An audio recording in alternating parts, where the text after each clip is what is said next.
GAA podcast on RTE.ie, sponsored by Optimum Nutrition. No matter your goal, if you're putting it in, we'll help you get more out. Optimum Nutrition, the official performance nutrition partner of the Gaelic Players Association. Possession crucial from this. How much longer will the referee allow? Dublin lead by a point, and there's the whistle. It's over. It's over. We earned it by winning the last 2 matches on the road, and that's not going to be taken away from us. But what I love in hurling, I love players that will never give in. He hits it. He hits it. It's over the bar.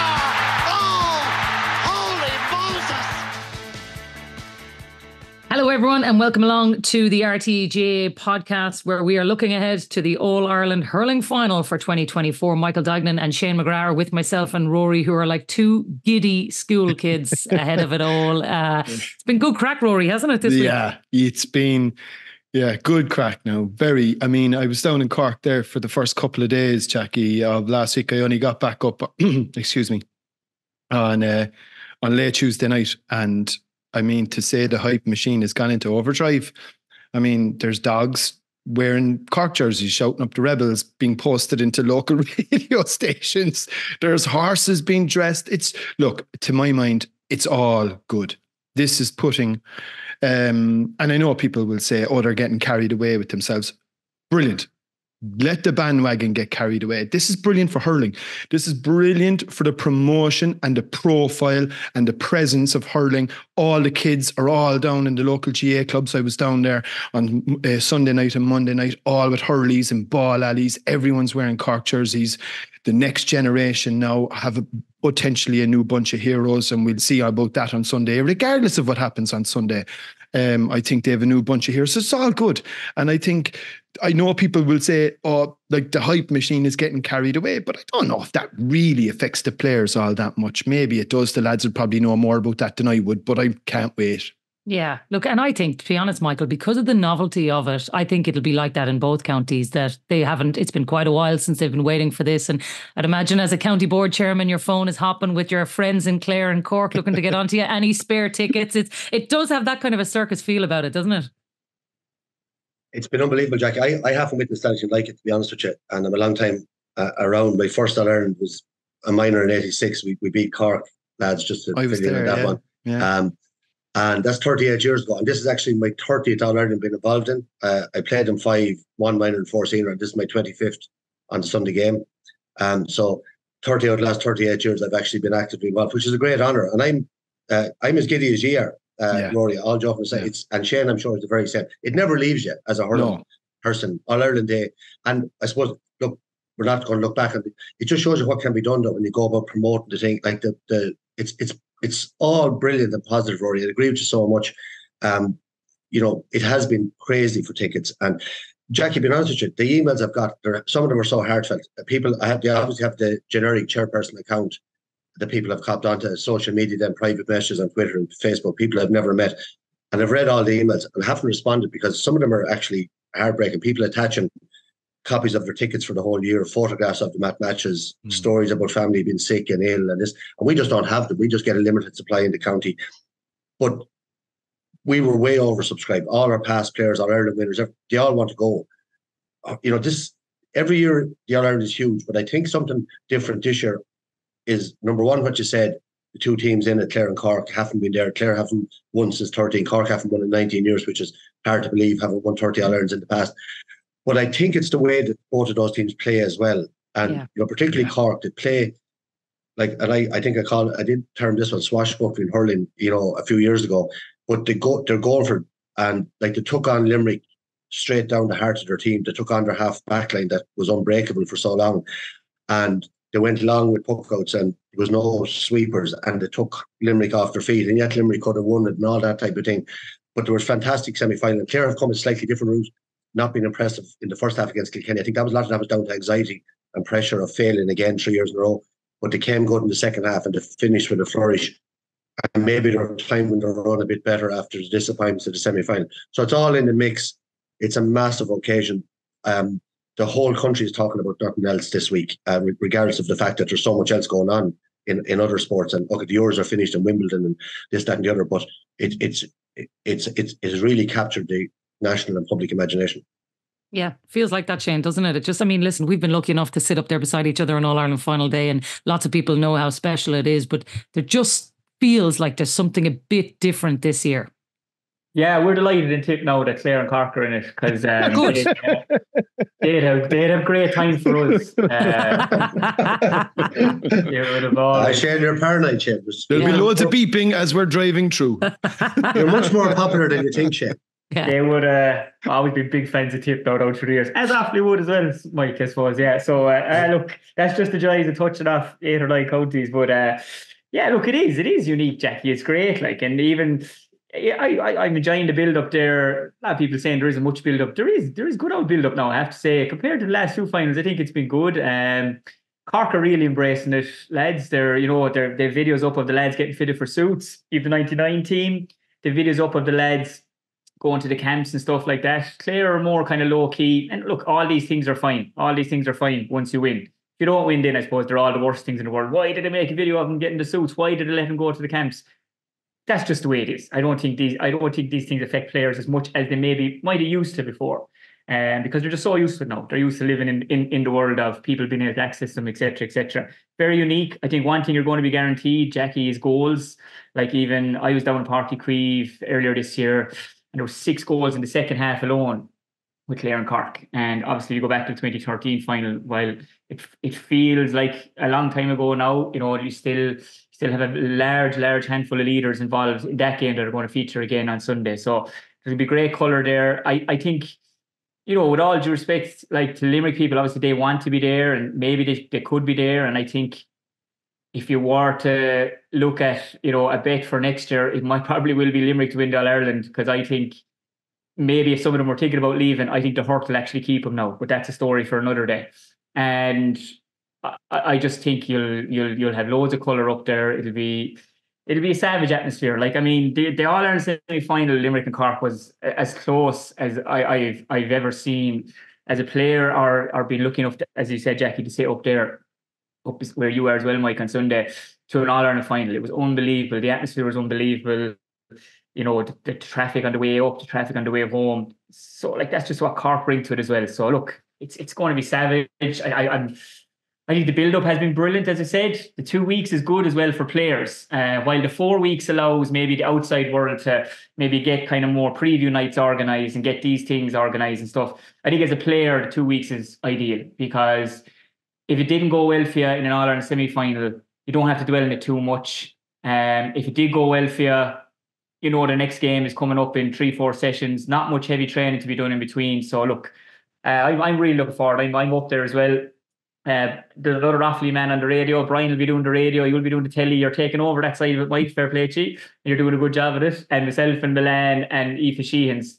So look, we're just, as Michael said, we're just so lucky we get to sit in the middle of the Hogan stand at the top tier and look down at the game we love and try and call it or talk to people who are maybe in hospital, milking cows, living in Australia, living in New Zealand. And we just, isn't it great to be able to make your pastime, your passion, your hobby something that you do as well, and to be able to talk to people about it. So look, it's great, Jacqui. It really, really is. It is. Listen, you've set it up nicely. I can't wait. Let's drill into the detail then and start with Clare, Michael, and the run that they've been on. It is kind of funny, even when you talk about 2013, as Shane does, that like 11 years later, Shane O'Donnell, he started off that one as a 19-year-old, flash in the pan, and suddenly all these years later, you probably knew even from that day, maybe he's going to be a mainstay, but I heard him saying during the week, not even he thought that it would take 11 years to get back there again, but he's so key to what they're going to do on the weekend, isn't he? He is. He was a breath of fresh air then, and he's a breath of fresh air now, which, he's obviously developed hugely as a player. I think that time, with no due disrespect to him, he probably agrees that I don't think he could hardly poke the ball over the bar from 30 yards out. He was lighter, weaker, but he had an eye for goal and great skill and whatever. But he's developed, and he's gone. Look, he's not your typical GA player. He's gone to Harvard. He's done a PhD. He wants to be an astronaut. wants to be an astronaut. I'd say if he wants to be, he will be. He suffered obviously very badly with those concussions over a period. He talks very openly about that. He feels let down by the GAA in ways about that. He's very open. Something that Shane touched on there about players and the build-up. I've always said it over all the years, hiding players away is nonsense. You know, like, you should be able to talk to the media and embrace it and get your profile out there. You know, in terms of being yourself. And I saw he had a huge interview there before the semi-finals about his whole career and about his hurling career, about his work balance. Like, he lives in Clare during the training season. He lives in Dublin then with his girlfriend during the rest of the year. You know, so he gives up a lot and he works from home. He's London-based now. So he's not your typical, you know, GAA player in many respects. And but his ability is unnatural. You know, his ability in the air he's not small, but he's not a huge man, but he can spring. His timing is unbelievable. He's very brave. Bullets of balls on the ground that you think you couldn't hardly get your hurley. He's down with the hand first time into his hand. Like, these are massive, massive skills of the game. And the ability to get the ball in his hand so quickly is the game changer, because then he has that extra yard or two and he's gone. His balance, his pace. And then the other thing, he's so selfless in terms of he's such a team player, but now he's brought that scoring ability, particularly more points to the play as well. He can play 14, he can play 11, he can play 10, 12, it doesn't matter. So he can go and disrupt all over the forward line. So he has become a key player, and especially, I suppose, in the absence of Tony Kelly. And I know Tony has been back for the last couple of months, but Tony Kelly has been Clare's best hurler of the last 15, 20 years and one of their best hurlers of all time.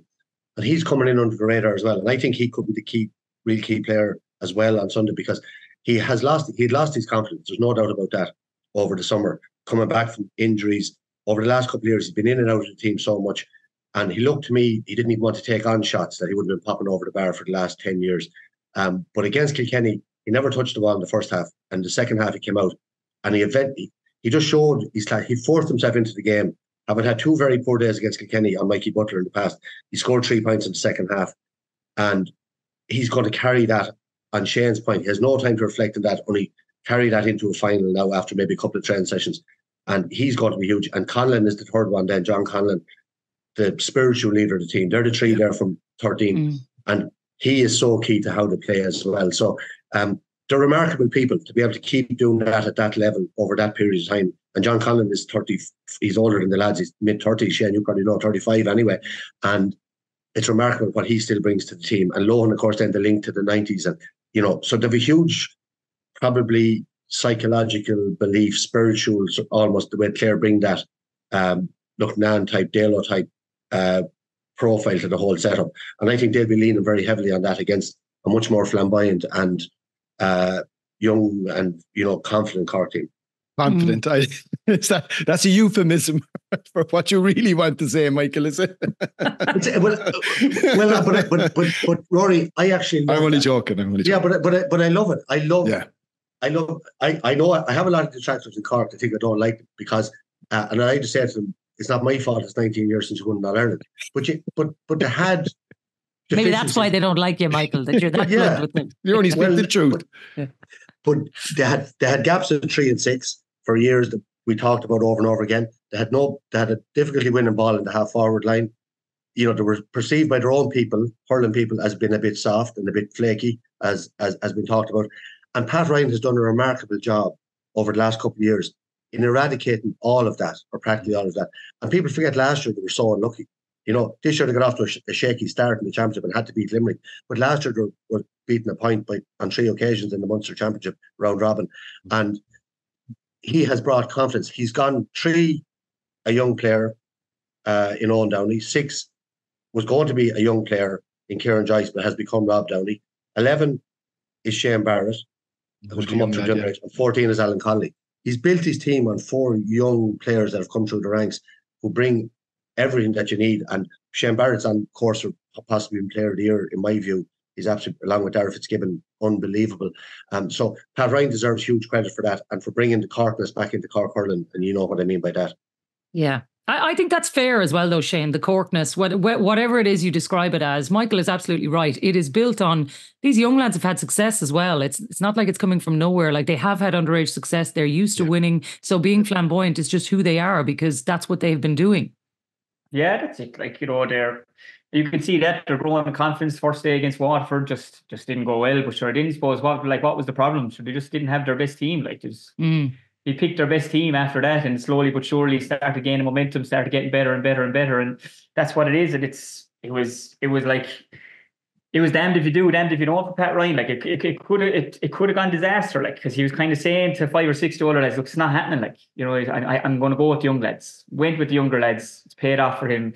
But I suppose he wasn't going in blindly, like, because he knew what these young lads were about. And when I'm saying young lads, like I'm talking about the likes of like the Brian Hayes, the Alan Connellys, the Shane Barretts, you know, Ethan Toomey to a lesser degree.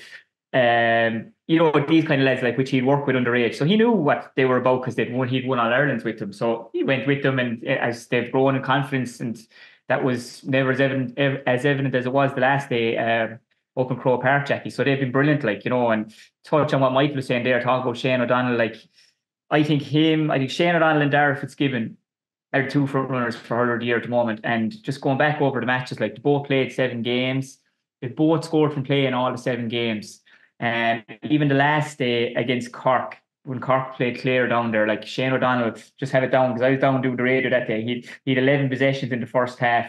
He scored a point, 1 3 frees, 3 assists, 1 a sideline. Like, it's what he's like. A lot of people look at forwards, I suppose, as if they're not scoring, maybe they're not being as effective. But as Michael has said there, what Shane O'Donnell is doing when he's not scoring is just so important to Clare. He's creating space. He's drawing attention from maybe 1 or 2 defenders. He's assisting. He's winning frees, and he's unreal.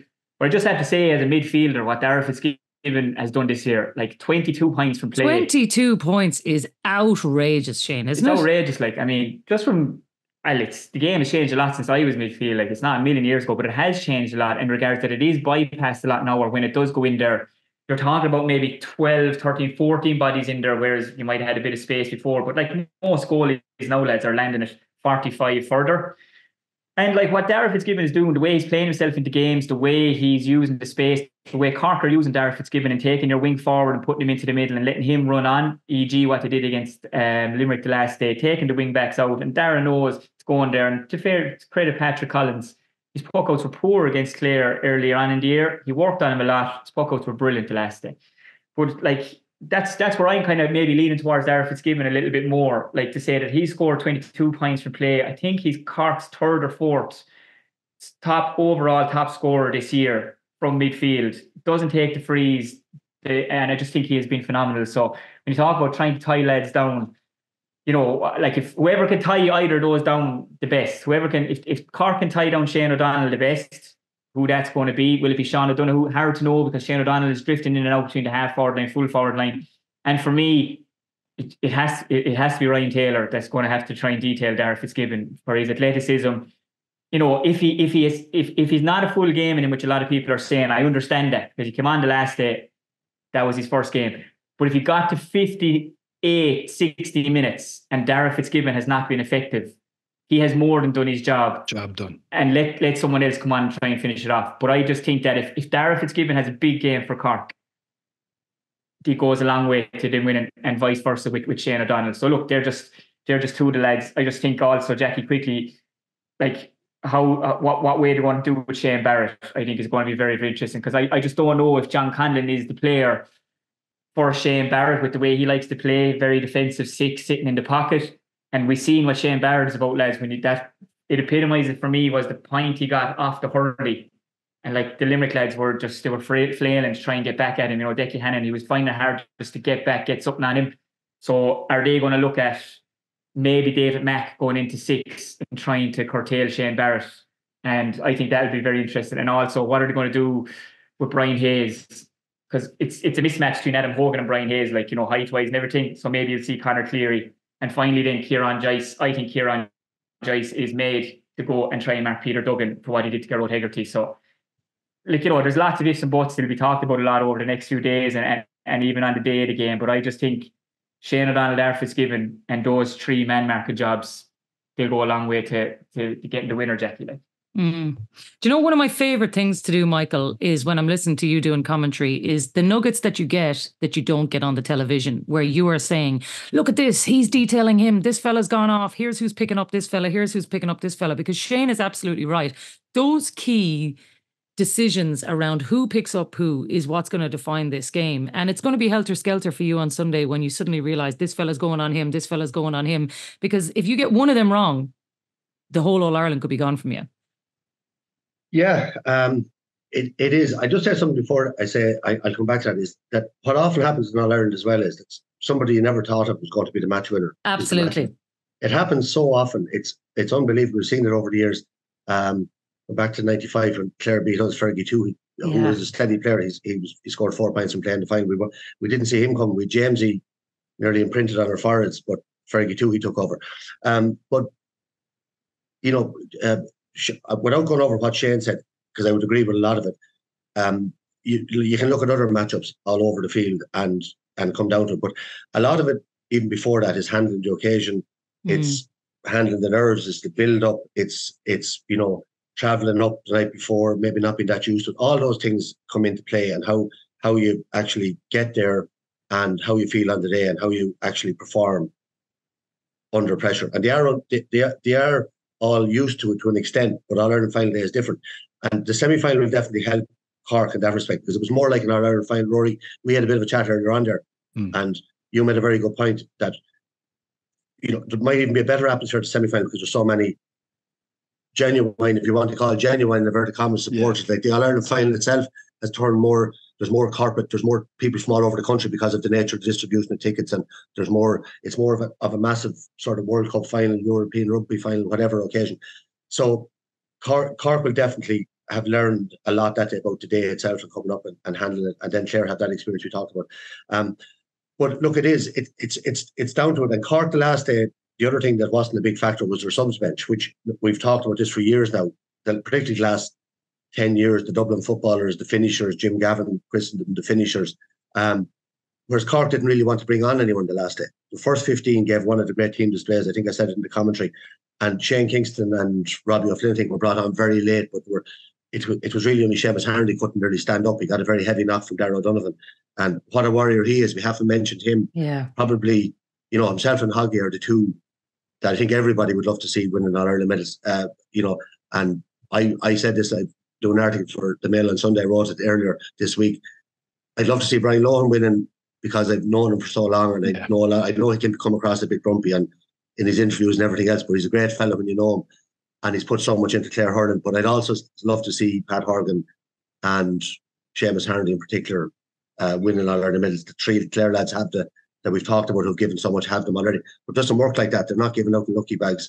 You have to go and win them. And I just thought that the Clare bench made a very big impact. Shane, I'm not sure will they start Ryan Taylor. Like, he's a fantastic hurler. What an addition he is back in the team. I would start him. You obviously think he will start by what you said there.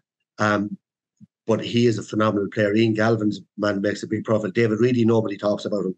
He'll get 3 or 4 points on Sunday, I guarantee you. He's a live wire. He's busy. He complements the big men around him so well. Will Shanahan come on and stick to one in the net? We've been waiting for years. He has that ability.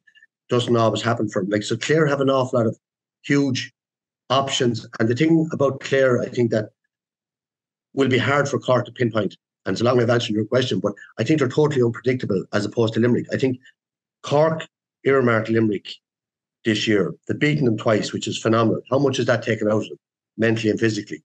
Clare were the only team getting close to them. Like, they bet them in a round robin, they drew with them, they were very close to them. But when they got to Croke Park, it had taken its toll on them the last couple of years. And, you go to analyse that Clare forward line, it's not as straightforward, because I actually think some of the time they don't hardly know what they're going to do themselves in terms of the way they play. Peter Duggan has got more disciplined, I think, in his approach. The way he was changing the hurling, catching the ball in the wrong hand and doing this, looks grand, but then you're off balance when you come down. The last day he was going up with his catching hand, coming down, laying off the ball, doing the simple things, as I call them, much more effectively.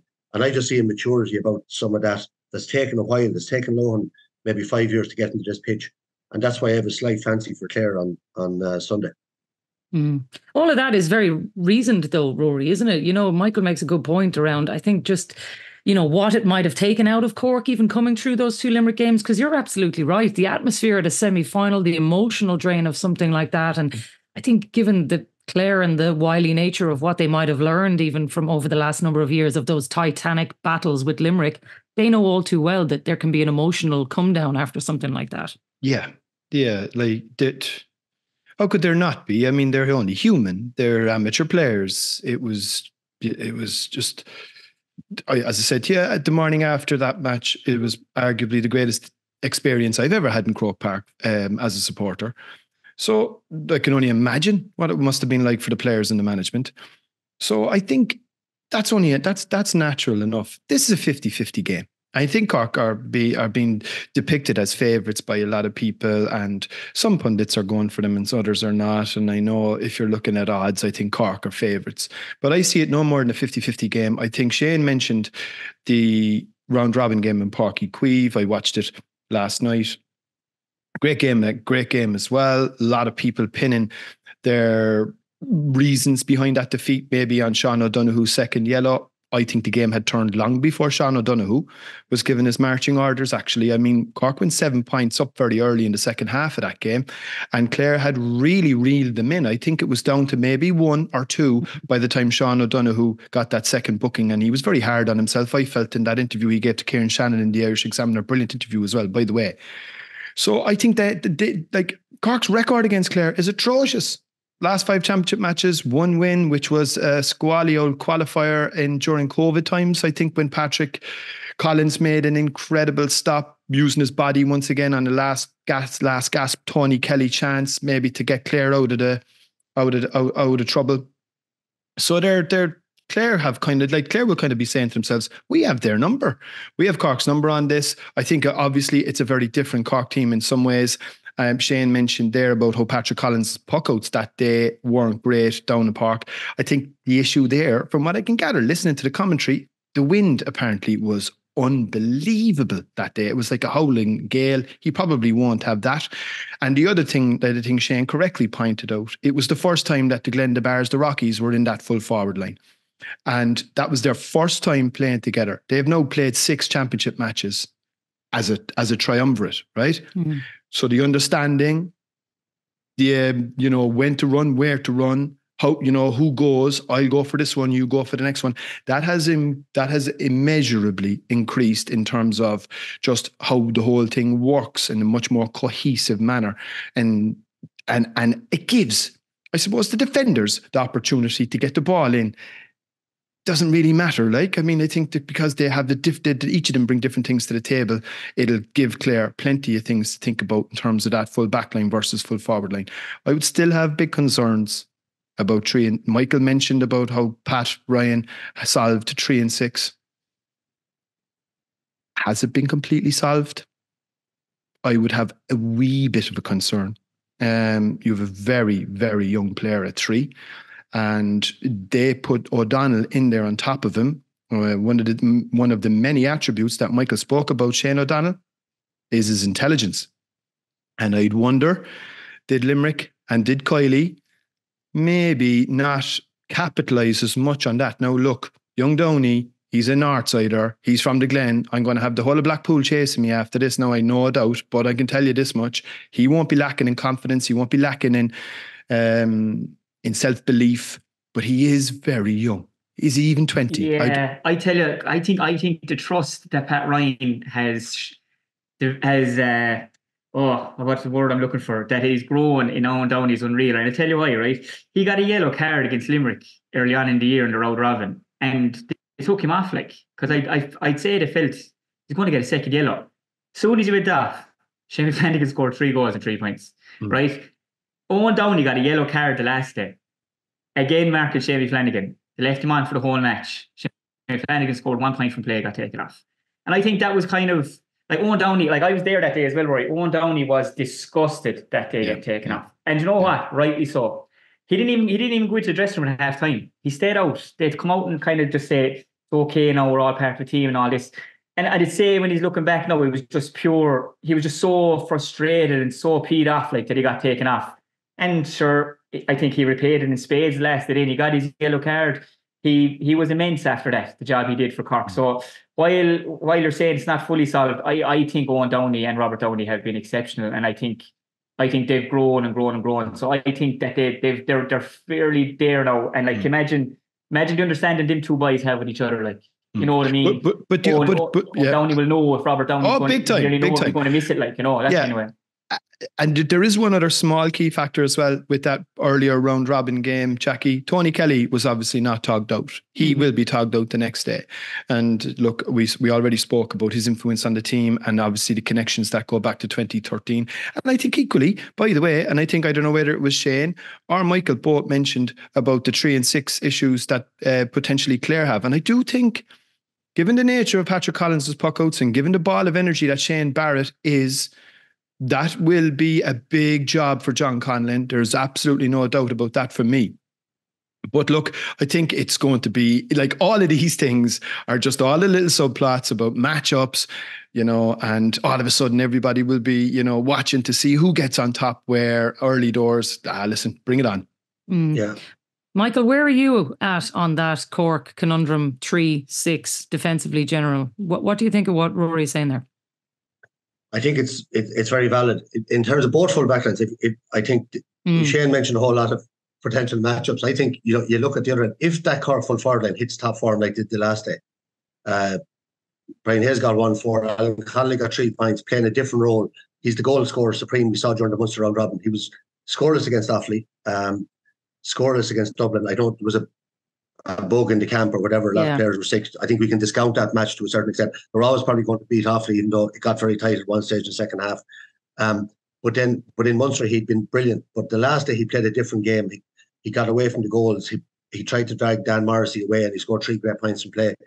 And his the size that Shane mentioned. Can you put Adam Hogan at him? So I'd probably be saying Conor Cleary on him. Conor Lean is inexperienced in there. So potentially Cork have an advantage in there in terms of what way they can exploit the matchups, but not with Adam Hogan. Having said that, Adam Hogan has been one of the best players, the horrible cornerback from hell, if you like, but I mean that in the best way possible, an absolute terrier.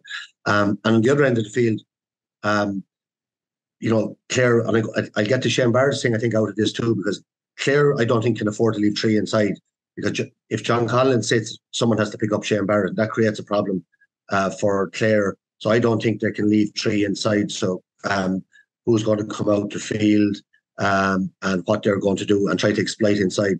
I thought Niall O'Leary might be the one that might pick up Shane O'Donnell. I think Sean O'Donoghue is under a bit of pressure. Aaron Gillan gave him a roast in the last day, and I mean that in the best. Like, he was so good. Gillan gave one of the all-time great performances. Scored 6 points in play. To me, was man of the match, even though Brian Hayes got 1-4 and Cork won. He got man of the match, fair enough.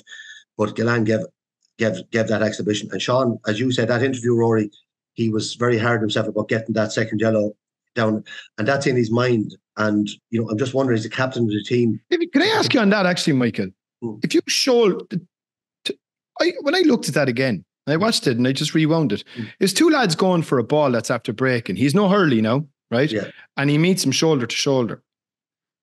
Is that a yellow card? Well, you know me, I wouldn't give too many yellows. Michael, there's not too much in that, Duignan.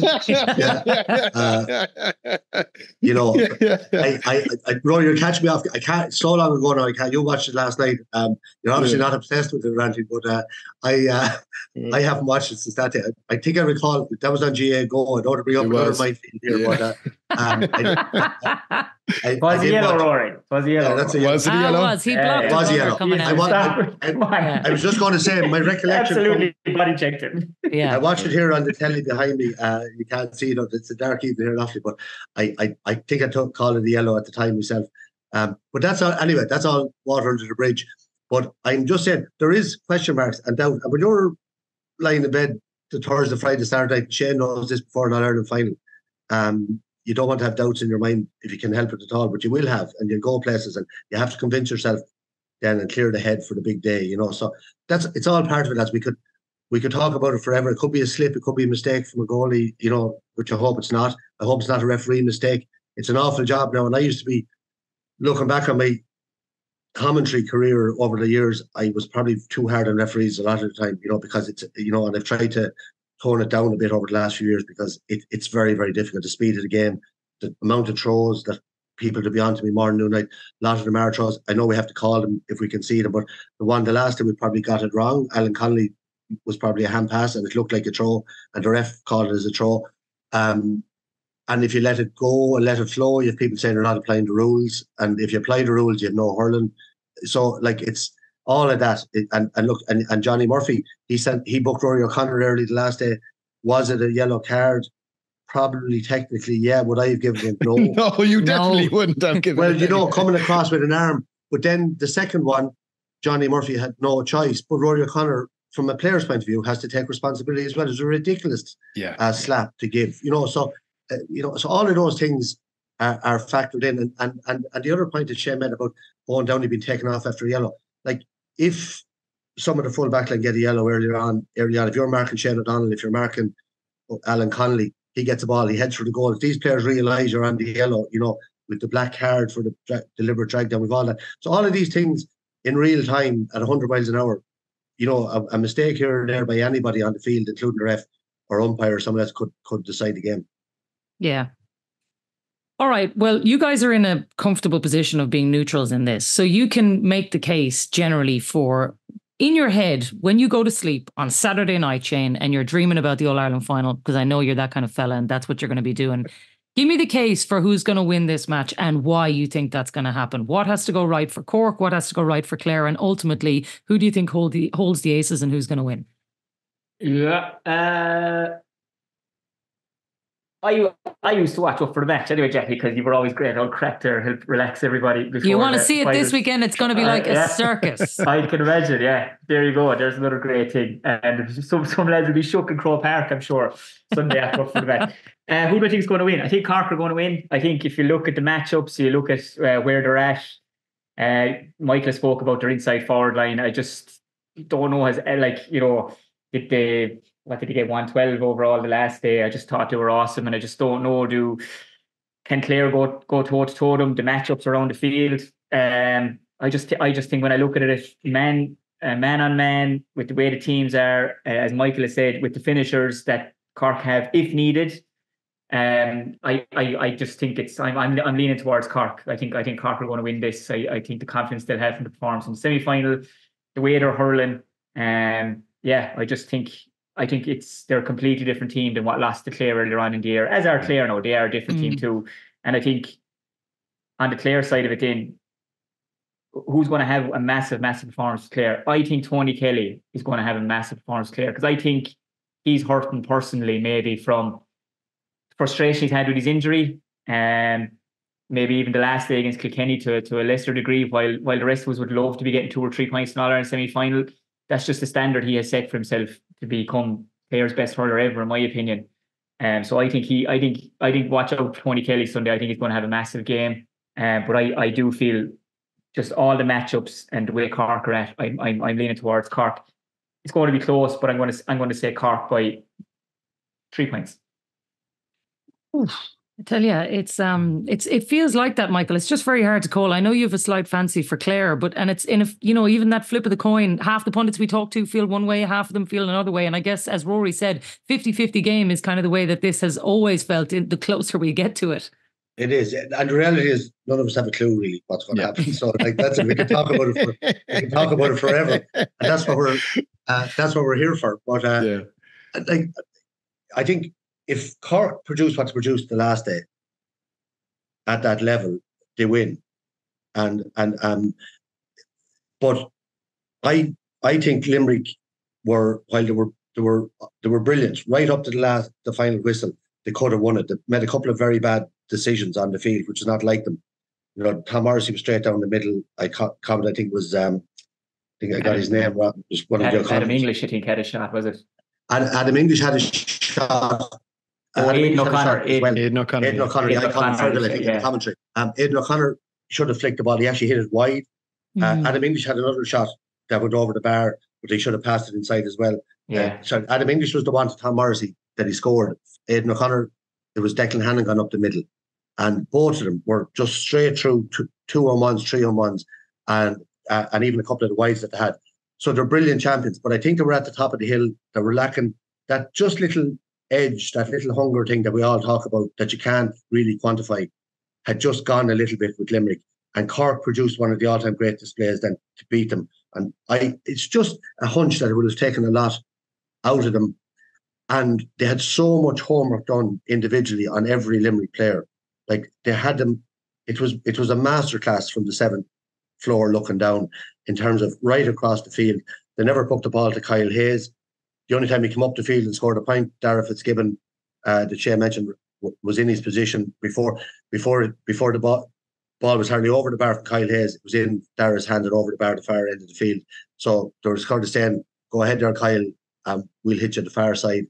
Declan Dalton stood off 100 and odd yards off Dermot Burns or off whoever they were picking up. Declan Hannon, they were moving so much, and he poked over 2 points from well over 100 yards. So all of those, they had almost every blade of grass and every tactic figured to the last and got it all right on the day. That's very hard to replicate. And as I said earlier briefly, I think it's a different animal. I think it's how Clare tactically asked the question, how can both lose? What they do if they try to protect the full backline of John Conlon. John Conlon reminds me of a real dominant under-14 player playing centre-back. He sits back, he covers left and right. It's very unusual. It's very old school in the modern game. It's not a sweeper per se, but it's kind of a cover and roll, and they have to put pressure on the ball up the field to make them hit it, that he can get to it before, and Cork will try to work it out. So that hassle and work rate of the Clare forwards, combined with somebody having to come out and drift. Paul Malone was taken off the last day. I think he's been a kind of an unsung hero of that Clare team over the last 5 or 6 years. He's not their most natural hurler, but he's a huge warrior type figure, and he was very poor the last day. And if I was him, and maybe I fit into that category as a hurler myself, that I wasn't the flashiest of players, I would be like an antichrist now, going into that and looking for the start. Now, I would start him, and I'd probably keep Ryan Taylor for that massive impact he could make. But someone like Cathal Malone can sit there and can do a powerful amount of work and will be so savage from the last day. I could see him being a very key player. I have picked out Tony Kelly as a player I think that can really come to life. I think Shane O'Donnell, in the form he's in, is unmarkable. I just think he's going to have a massive impact on the game. And I think their bench, while Cork have this potential superstar status on their bench, I'm not sure if they exactly know. They brought on different players. Luke Meade was brought on one day, Toomey was brought on the last day. Shane Kingston has been brought on, was massively effective against Limerick and Páirc Uí Chaoimh. Came on the last days of Bloods, come on again. Wasn't himself. Robbie O'Flynn has very little hurl under his belt. Timmy O'Connell has been sort of in and out. I'm not sure they're as settled as the Clare bench either, and that's for those reasons. And a lot will have to go right for Clare maybe on the day. And I think their experience of those lads that have won the All-Irelands already will count as well in the dressing room. No, this is only a hunch. Cork could easily go out and win by 10 points, but it's just a hunch that it'll be a tight game. There shouldn't be much in. There isn't much in it, lads, with these top monster teams over the last few years. It should be much the same, and I just think Clare might shade it. That's it. Yeah.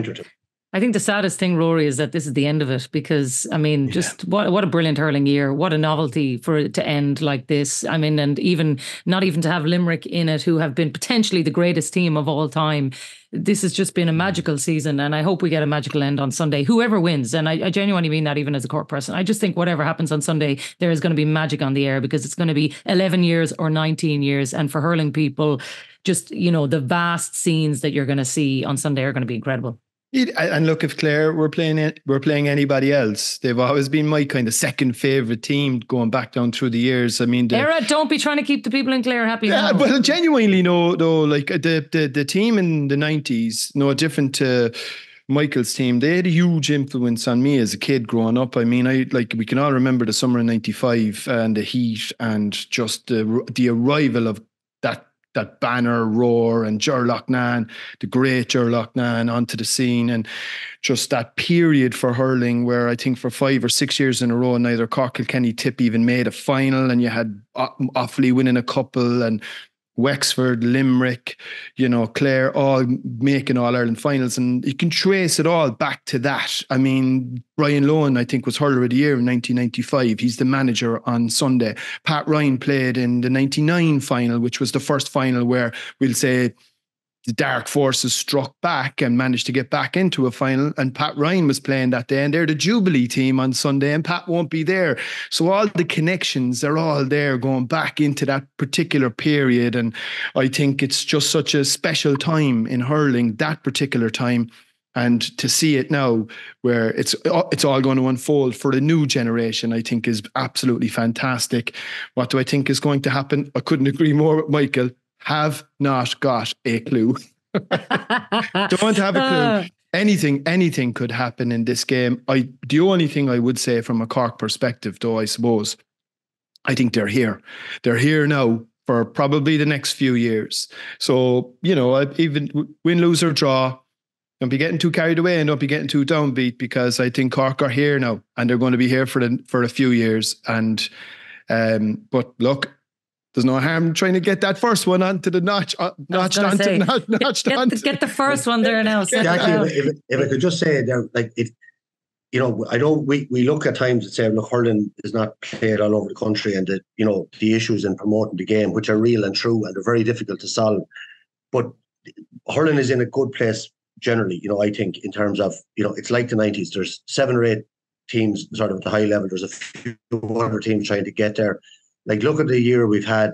The Tip Miners probably given one of the most heroic displays of all time to win All-Ireland with 30 men. Not because I'm Offaly, but we win our first ever under 20 with a team full of outstanding, skillful hurlers. Exactly. And the Joe McDonough final, we won it as well. Carlo won it last year in a great game with us. It was another great game. It's a level down, no doubt about it. But you're getting tremendous hurling within that and competitive hurling. And then looking at, and I know Munster has moved ahead. Like Leinster has been a little bit disappointed this year in terms of Galway have faded a little bit. We've seen Henry leaving there. We've seen Davy moving on to Waterford. But you see, Wexford have a bit of work to do. Dublin have a bit of work to do. They push Cork hard, but it wouldn't take an awful lot to improve the fortunes of those counties either. So, like, you're not far off having. And it looks like it's here to stay. If you look at the quality of the underage players, the Cork underage for the last few years, Tip have had great under-20 teams with this minor team this year, and lots of other players. The skill level, the standard of fitness, the interest that these lads have in the game is at an all-time high as far as me. And they deserve huge credit, all of these players, for what they're given on a voluntary basis. They're fantastic. And it's a very, very hard game to master to that level. It is. And it's brilliant to see that we've so many people that are willing to give up their lives to give us what we enjoy so much. Here, Michael. Couldn't agree more. So many people are going to give up their afternoons to watch it on Sunday, and that is why we love it. It's going to be so, so special. Shane, Michael, thanks a million for being with us. And Rory, enjoy Sunday. Try not to get too stressed. Try to enjoy the day. And fingers crossed we're talking to you smiling on Monday. And to everyone else, enjoy it and have a great day. We'll talk to you on Monday. Possession crucial from this. How much longer will the referee allow? Dublin lead by a point, and there's the whistle. It's over. It's over. We earned it by winning the last 2 matches on the road, and that's not going to be taken away from us. But what I love in hurling, I love players that will never give in. He hits it. He hits it.